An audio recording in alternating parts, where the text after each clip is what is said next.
नमस्कार, बहुत स्वागत है आपका सितारों की चाल में। मैं हूं आपके साथ अपूर्वा सिंह। इस कार्यक्रम में हम आपको बताएंगे कैसा बीतेगा आपका आज का दिन और जानेंगे आज के विषय के बारे में। और हमारे साथ इस वक्त मौजूद है ज्योतिषाचार्य पंडित प्रिया शरण त्रिपाठी जी। पंडित जी, आपका बहुत बहुत स्वागत है। जी धन्यवाद। तो चलिए अब इस कार्यक्रम की शुरुआत करते हैं।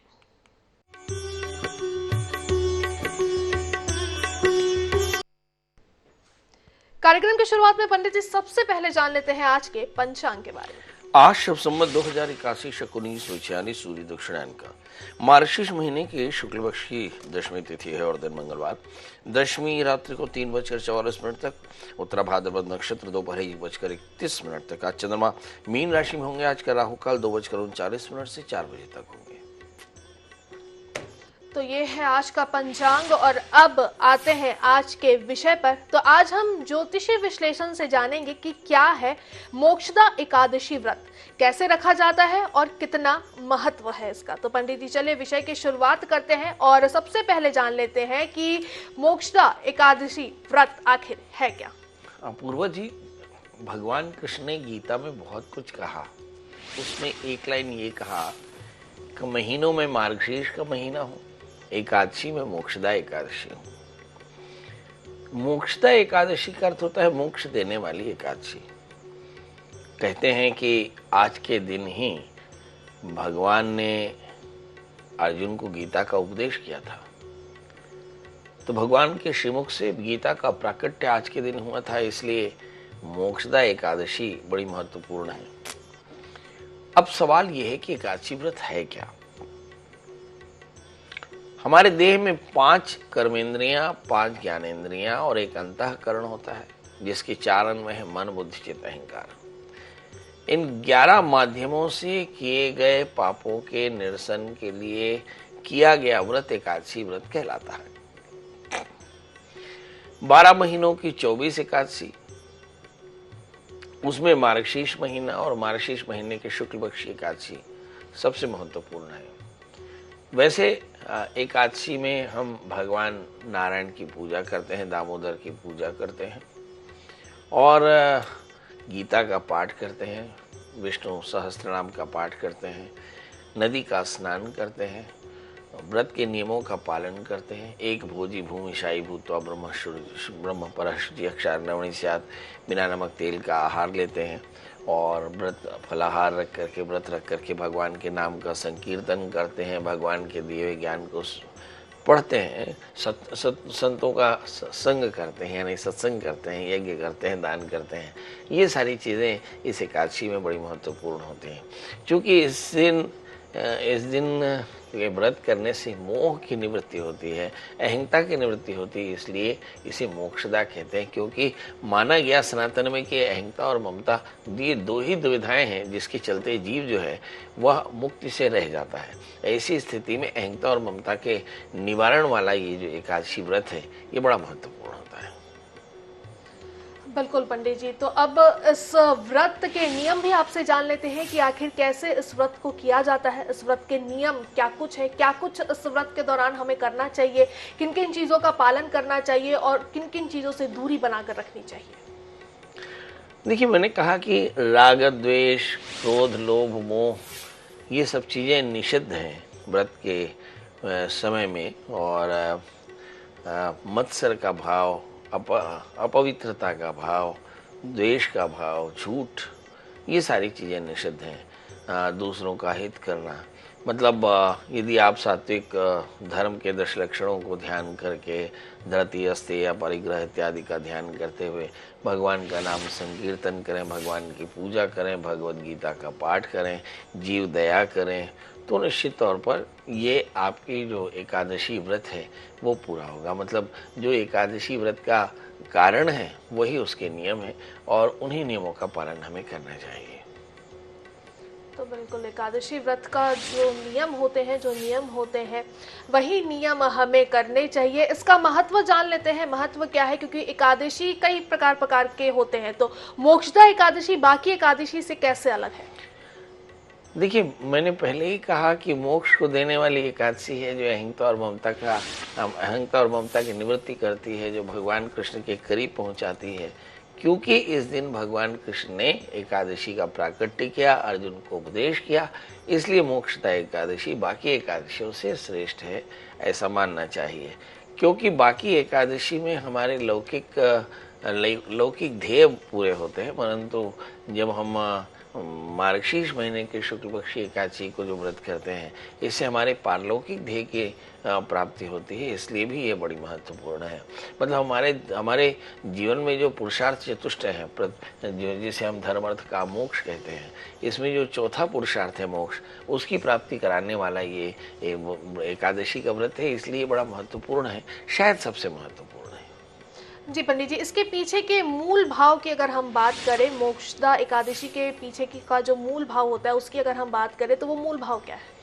अपराधों की निवृत्ति, हिंसा की निवृत्ति, सत के प्रति आसक्ति, असत के प्रति विरक्ति हो, और हम जीव दया करें, हम शास्त्रों का श्रवण करें, अच्छों का संग करें, अपने जीवन में निर्विघ्न रहें, निर्विवाद रहें और निर्भीक रहें। देखिए, जहाँ जहाँ एकादशी का व्रत हो, जहाँ पे गीता का पाठ हो, जहाँ कृष्ण हो, वो अपने आप में श्री और विजय की प्राप्ति कराता है। क्या ये तो कृष्ण ततो जय। कृष्ण के मुख से जो गीता निकली वो एक तरह का मैं अपने आर्टिकल्स में लिखा करता हूँ कि ये वॉर सॉन्ग है, मतलब ये युद्ध का गीत है जो भगवान ने अर्जुन के क्लेश के लिए, अर्जुन के कषाय की निवृत्ति के लिए, कषाय को दूर करने के लिए अर्जुन को भगवान कृष्ण ने गीता को सुनाया। अब गीता का प्राकट्य मार्गशीर्ष महीने के शुक्ल पक्षी एकादशी को होता है। अब आप इसी से समझिए कि अर्जुन का जो नैराश्य है वो कितना विकट था, और भगवान कृष्ण ने इस गीता का उपदेश करके अर्जुन को नैराश्य से बाहर किया और उसे धर्म युद्ध के लिए प्रेरित किया। तो ये आपके अंदर के नैराश्य को दूर करने वाली है, ये आपके अंदर में निर्भीकता पैदा करती है, ये आपके अंदर में भगवत कृपा को महसूस कराती है, ये आपके अंदर में सभी प्रकार के पापों से मुक्त कराती है। इसलिए ये जो मोक्षदा एकादशी है बड़ी विशेष है। तो बिल्कुल, तो इसी बीच पंजाब से कॉलर हिम्मत हमारे साथ जुड़ चुके हैं। हिम्मत जी, क्या कुछ जानना चाहते हैं आप और किसके बारे में? प्रणाम गुरुजी, बेटे के बारे में पूछना चाहता हूँ। 23 फरवरी, एक बार फिर से। 23 फरवरी। 23 फरवरी, हाँ जी। साल बताइए। 23 जी। साल 1994। 1994 जी। जन्म का समय? 94 9/4 जी। जन्म का समय? 6:45 शाम के जी। 6:45 शाम में। हाँ जी। जी। जन्म का स्थान? जन्म स्थान अमृतसर जी। अमृतसर। क्या जानना चाह रहे हैं? आचार्य जी, ये कोई काम नहीं करता और लड़ाई झगड़ा करता है, इसके लिए क्या उपाय करेंगे? एक मिनट, आपने 93 बोला या 94? 94। 19/4 जी। 23 फरवरी। पढ़ाई क्या की है इन्होंने? पढ़ाई तो ठीक ही है जी, MBA की है जी। अच्छा, पढ़ाई इन्होंने MBA की है और इनके अंदर में गुस्सा बहुत है। मुझे ऐसा लगता है संगत अच्छी नहीं है। हाँ, किसी ने लिखा कि यदि किसी की जन्म कुंडली में तीसरे स्थान में तुला का बृहस्पति आ जाए तो संगत खराब होती है, जिसके चलते रंगत खराब होती है। तो बस यही समझ लीजिए कि इन्होंने जो पढ़ा उसका स्वरूप बिगड़ गया, और स्वरूप बिगड़ने के कारण इनके अंदर में अनेक प्रकार के क्रोध की आवृत्ति आ गई। इनका जन्मलग्न सिंह है, इनकी राशि कर्क है, इनके तीसरे स्थान में बृहस्पति है। हमारे बहुत सारे दर्शक ये जानना चाहते होंगे कि तुला का बृहस्पति क्या वास्तव में इतना खराब है? जी हाँ, तुला का बृहस्पति वास्तव में इतना ही खराब है।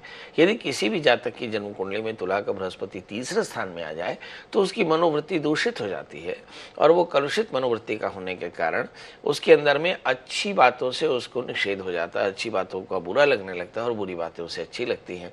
यही कारण है कि वो बुरों की संगत में चला जाता है और अच्छे लोगों से वो चिड़चिड़ाए रहता है। और आमतौर पे अपने घर के लोग यही किया करते हैं कि यह न करो, यह न करो, यह न करो, यह करो, और आमतौर पे ऐसी सलाहें इन्हें अच्छी नहीं लगती। अब सवाल यह है कि इससे मुक्ति पाना हो तो क्या करना चाहिए? तो एक तो इस बच्चे को कहीं काउंसलिंग करा लें। नंबर 2, इस बच्चे के लिए एक गुरुवार का व्रत करना स्टार्ट करें, बृहस्पति के मंत्र का जप करें और किसी सदगुरु का आशीष लें, निश्चित तौर पर यह स्वस्थ हो जाएगा। तो बिल्कुल, और इसी बीच एक और कॉलर सरोज भी हमारे साथ जुड़ चुकी है। सरोज जी, आप हमें सुन पा रही हैं? नमस्कार। नमस्कार। जी सरोज, आप किनके बारे में जानना चाह रहे हैं? अपने बारे में। सरोज, आपकी आवाज अच्छे से नहीं आ पा रही है, कृपया ऊंचा बोलेंगे। अपने बारे में जानना है मैंने। जी, आप अपनी जन्म तारीख, जन्म समय और जन्म का स्थान बताइए। 23/12/1987। 23/12/1987। 1987। समय? 1:45 रात को। 1:45 रात को। जी, स्थान? देवघर झारखंड। देवघर झारखंड। क्या जानना चाह रहे हैं आप?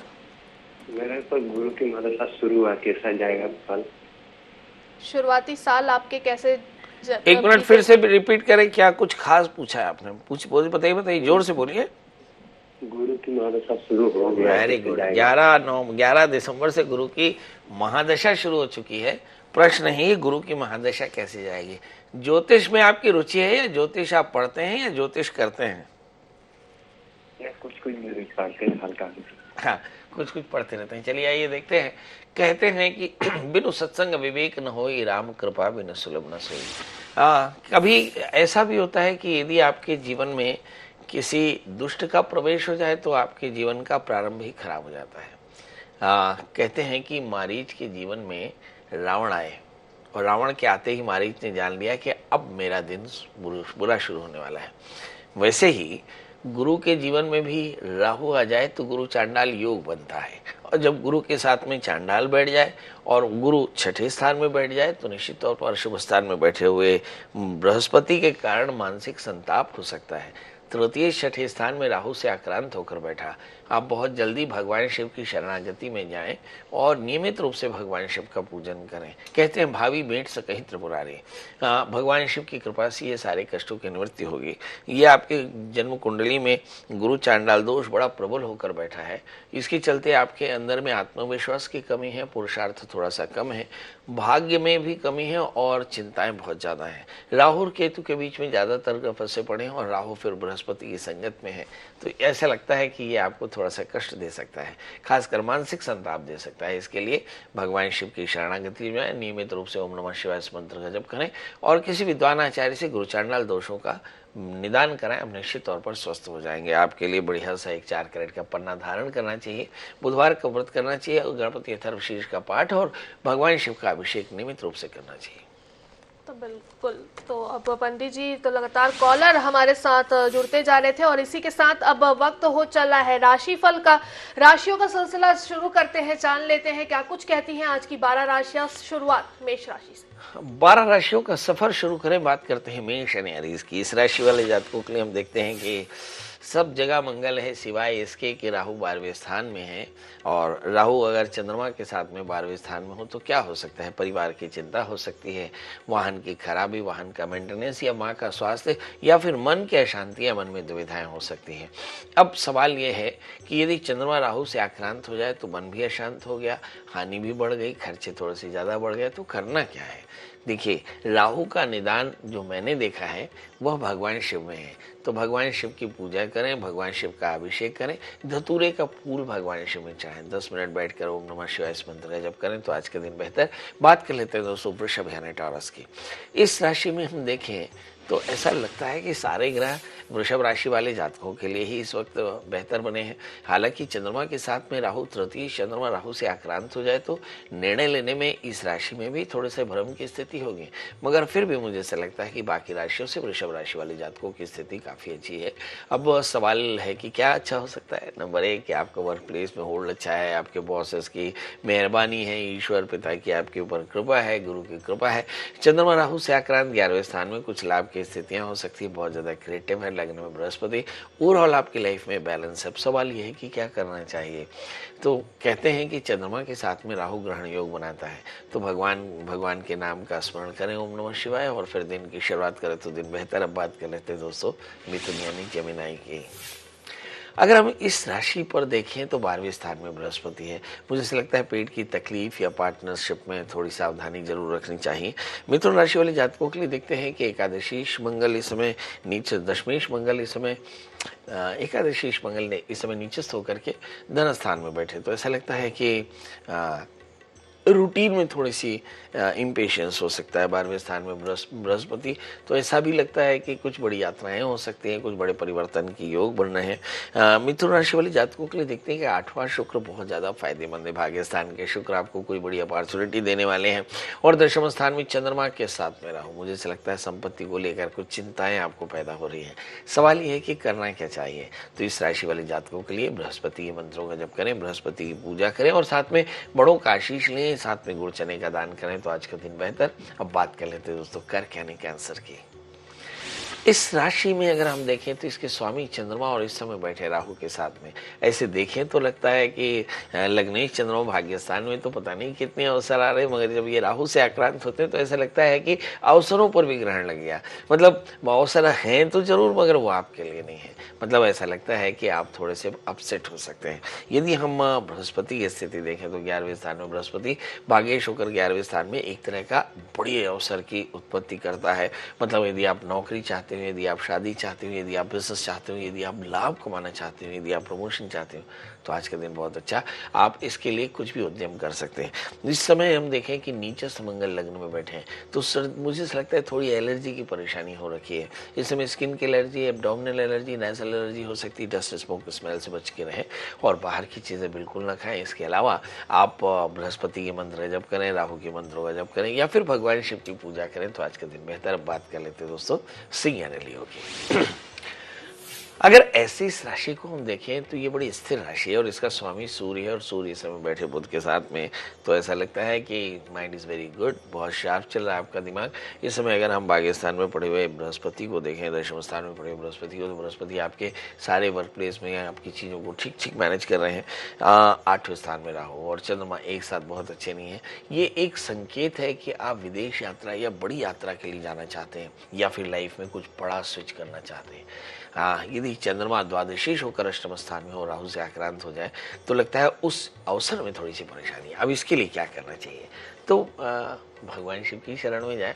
मुझे ऐसा लगता है कि शिव के अलावा मेरे पास कोई निदान ही नहीं है, तो भगवान शिव की शरण में जाएं, ओम नमः शिवाय मंत्र जप करें, भगवान शिव का अभिषेक करें तो आज का दिन आपके लिए बेहतर होगा। अब बारी है कन्या यानी वर्गों की। इस राशि का स्वामी बुध होता है और मैं भी इसी राशि का स्वामी, इसी राशि का जातक हो, तो निश्चित तौर पर मैं ज़्यादातर इस राशि के लिए बहुत अच्छा बोलता हूँ।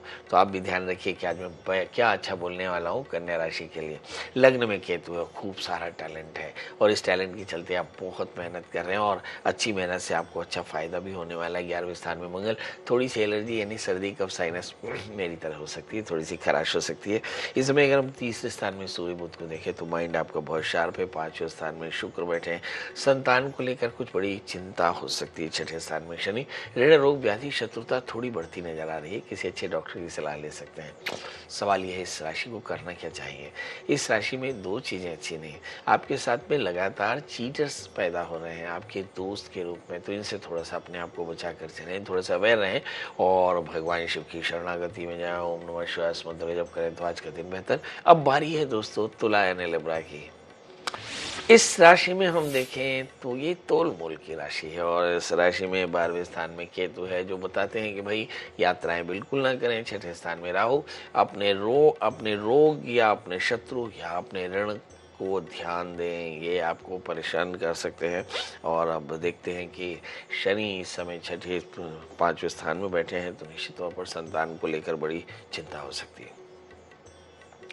तुला राशि के कुछ जातक मन से परेशान हो सकते हैं, क्या करना चाहिए, तो इनके लिए भी वही एक समाधान कि भगवान शिव की शरणागति में जाए, क्योंकि एक इकलौते प्लैनेट नहीं है, बृहस्पति भी अच्छा नहीं है, चंद्रमा के साथ में राहु भी अच्छा नहीं। तो आज बढ़िया से भगवान को दूध और बढ़िया दूध जल से और हल्दी से भगवान को अच्छे से अभिषेक करा लें, ओम नमः शिवाय मंत्र जप करें, शिव महिमन स्तोत्र का पाठ करें तो आज का दिन बेहतर। अब बात कर लेते हैं दोस्तों वृश्चिक यानी स्कॉर्पियो की। इस राशि में हम देखें कि वृश्चिक राशि वाली जातकों के लिए अब देखें तो ऐसा लगता है कि लग्न में बैठे हुए सूर्य बुध ये आपको बहुत ज़्यादा स्मार्ट बनाते हैं। एकादशी लग्नस्थ है, रूटीन आपका बहुत ज़्यादा बैलेंस्ड है। अगर हम देखें चौथे स्थान में शनि, आपकी सामाजिक प्रतिष्ठा भी अच्छी है। तीसरे स्थान में शुक्र, आपके एम्बिशन भी अच्छे है, मगर कहीं ऐसा लगता है कि आप थोड़े से तनाव में हैं। इस समय पांचवें स्थान में चंद्रमा के साथ में राहु है, तो ऐसा लगता है कि भाग्येश चंद्रमा राहु से आक्रांत हो जाए तो किसी बड़ी विपत्ति के साथ आप जूझ रहे हैं। क्या करना चाहिए? विपत्ति अगर राहु से आक्रांत हो, माने अदृश्य हो और मन को तनाव दे रही हो, तो सीधे भगवत शरणागति में जाएं। आप भी भगवान शिव की शरण में रहे। ओम नमः शिवाय मंत्र जप करें, दूध और जल से भगवान शिव का अभिषेक करें तो आज का दिन बेहतर। और अब बात कर लेते हैं धनु यानी सेजिटेरियंस की। इस राशि के स्वामी बृहस्पति होते हैं और बृहस्पति इस समय छठे स्थान में बैठे और बृहस्पति इस समय चतुर्थेश होकर छठे स्थान में बैठे, तो क्या हो सकता है? मुझे तो लगता है कि पेट की तकलीफ हो सकती है, सिर का दर्द हो सकता है, लोन की चिंता हो सकती है, शत्रु बाधा हो सकती है, या फिर रोगों की परेशानी हो सकती है। तो इस राशि वाले जातकों को अपने ऋण, रोग, व्याधि, शत्रुता की थोड़ी चिंता जरूर करनी चाहिए। चौथे स्थान में राहु, परिवार में थोड़ी सी चिंताएं हैं, चिंता की वजह है, इसके चलते भी शायद आप थोड़े से परेशान हो सकते हैं। 12वें स्थान में सूर्य के साथ में बुध भी है। कहीं समय बहुत विपरीत चल रहा है, क्योंकि सप्तमी 12वें स्थान में लाइफ पार्टनर की स्थिति भी अच्छी नहीं है। मतलब कुल मिलाकर के धनु राशि वाले जातक परिवार से, पार्टनर से, बिजनेस से थोड़े से परेशान हो सकते हैं। बहरहाल करना क्या चाहिए? जब ऐसी विकट स्थिति हो तो शिव की शरण में ही जाना चाहिए।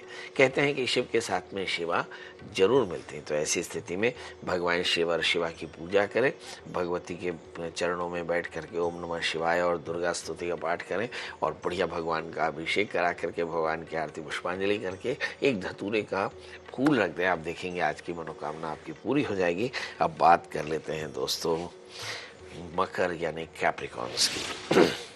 लग्न में शुक्र है और अक्सर मैं कहा करता हूं कि यदि लग्न में शुक्र हो तो जातक काफ़ी ज़्यादा स्ट्रेस में हो सकता है, मेटाबॉलिक प्रॉब्लम हो सकती है, रेस्पिरेशन में थोड़ी सी परेशानी। और यहाँ पे थोड़ा सा सोने पर सुहागा कि चंद्रमा भी राहु से आक्रांत है।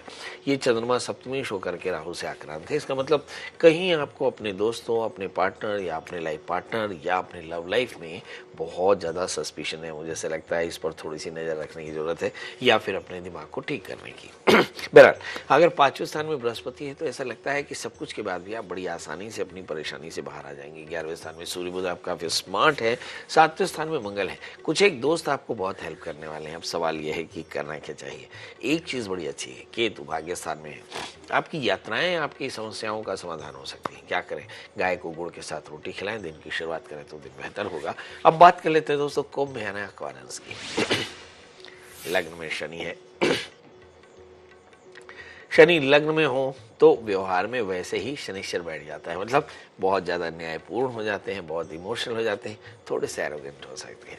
इस समय हम देखेंगे दूसरे स्थान में राहु बिल्कुल भी ताकीद करता है राहु कि आप शेयर, स्टॉक्स, एमसीएक्स पे गैम्बल न करें। 8वें स्थान में केतु यात्राएं टाल दें और बहुत तेज तो गाड़ी बिल्कुल भी ना चलाएं। इस समय अगर हम देखें कि चौथे स्थान में बृहस्पति है, परिवार को भी लेकर थोड़ा सा समय आपको जरूर देना चाहिए। और इस समय अगर हम छठे स्थान में मंगल को देखें और मंगल नीचस्थ होकर के बैठे तो ऐसा लगता है कि कहीं आपका आलस्य या कहीं आपका गुस्सा या कहीं आपका आत्मविश्वास की कमी ऐसा बताता है कि आपने अपने प्रॉब्लम्स या अपने काम को बहुत ज़्यादा एकाग्रता से नहीं देख रहे हैं। शायद एक वजह हो सकती है। सवाल क्या करना चाहिए?